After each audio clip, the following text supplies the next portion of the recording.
Donc, je vais commencer dans cette session-là une nouvelle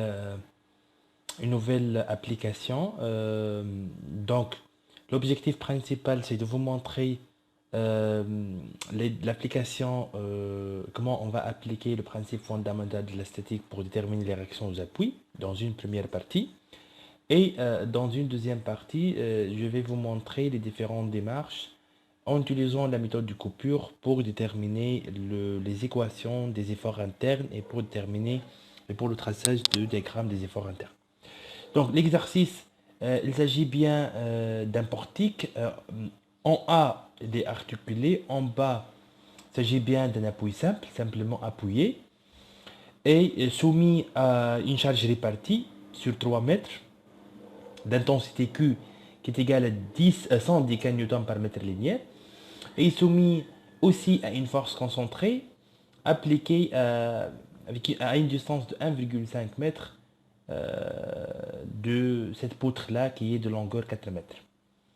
L'objectif principal, c'est de terminer les réactions aux appuis dans une première étape et de tracer le diagramme des efforts internes dans une deuxième étape. Ok. On va commencer par la première partie. Bien sûr, ici, vous avez un appui simple à rouleau. Plutôt, c'est une articulation, une rotule. Une seule degré de liberté et deux liaisons. Donc, il possède deux réactions aux appuis. Une réaction verticale, notée RAY, et une réaction horizontale, notée RAX. Donc, la rotule, elle autorise uniquement la rotation par rapport à l'axe Z.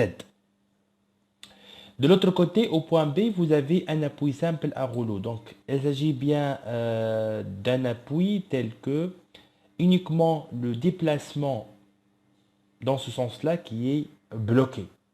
Et donc, elle possède une seule réaction aux appuis, c'est RA selon cet axe-là. On va prendre Y, c'est l'axe vertical, et X, c'est l'axe horizontal. Avant de commencer le calcul pour déterminer RAX, RAY et RBX, on doit d'abord vérifier la nature de la structure. On va calculer K. Vous avez ici trois réactions aux appuis et vous avez trois équations pour les structures planes. Donc K égale à 0, il s'agit bien d'une structure isostatique. Donc le principe fondamental de la statique, il est largement suffisant pour déterminer les trois réactions aux appuis. Parce que pour tracer le diagramme des efforts internes qui est l'objectif principal, on doit d'abord déterminer toutes les actions extérieures appliquées sur notre structure. Vous avez comme données Q et F, ce sont des actions extérieures appliquées. Q, il s'agit bien d'une charge répartie, uniforme sur toute la longueur du poteau. Et F, c'est une force concentrée.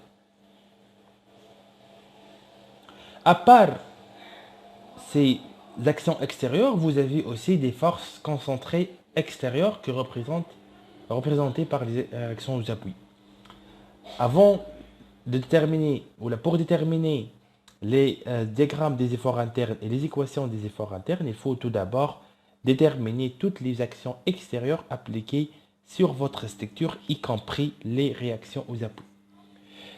En appliquant le principe fondamental de la statique, on peut l'appliquer parce que notre structure isostatique, et donc elle est stable.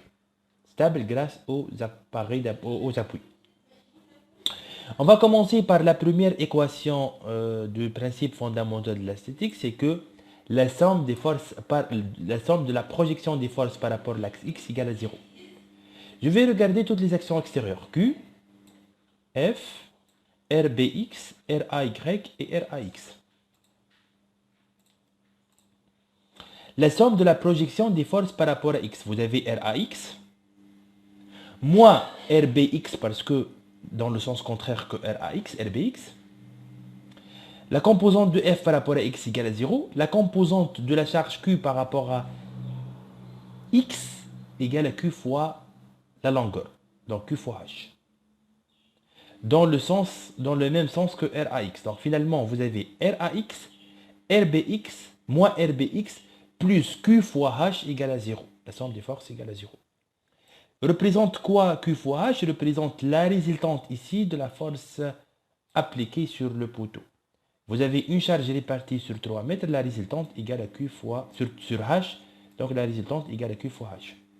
Si je reviens maintenant, RAX plus QH moins RBX égale à 0. C'est la première équation. Les inconnus sont toujours RAX, RAY et RBX. Donc, comme première équation, vous avez RAX moins RBY égale moins Q fois H.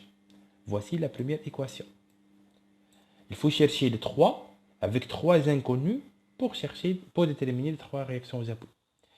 En se basant sur la deuxième équation, la somme de la projection des forces, cette fois-ci par rapport à Y, égale à 0. Par rapport à Y, vous avez RAY, dans le même sens que Y, donc positif, moins F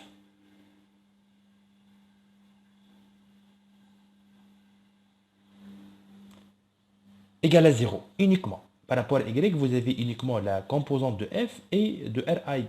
Donc tout simplement ici, vous avez directement RAY égale à F égale 150 dkN. Donc, à partir de la deuxième équation, nous avons terminé la réaction au niveau de Y. Par rapport à Y pour l'appui point A.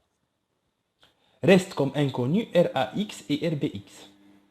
On va utiliser la troisième équation.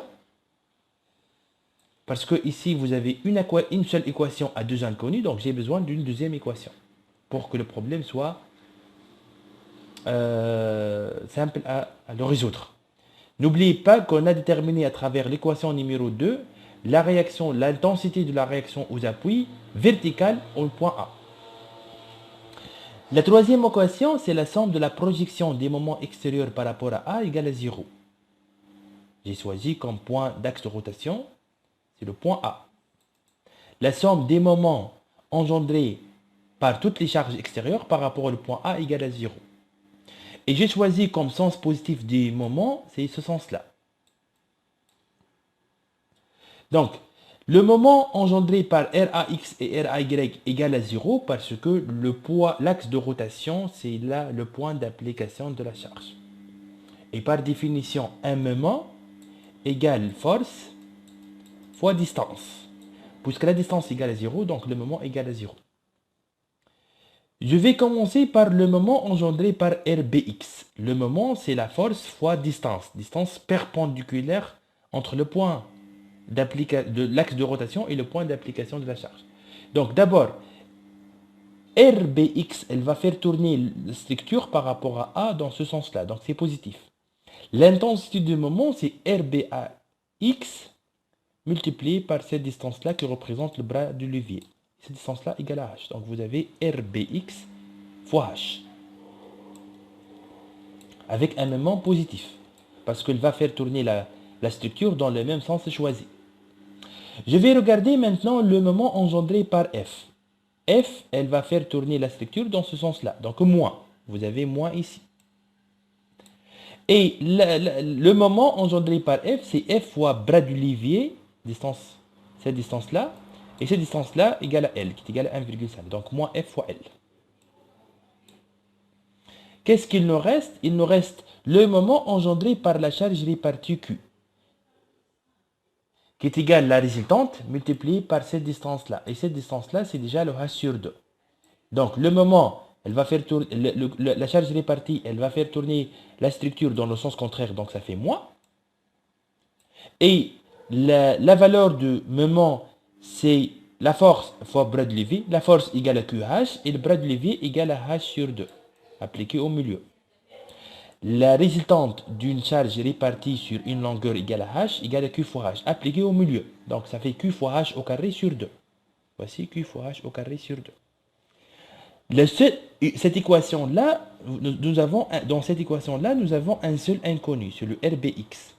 Donc je vais terminer RBX égale à QH au carré sur 2 plus F fois L sur H. Tout calcul fait, on obtient que RBX égale à 225 dkN. C'est la deuxième réaction aux appuis.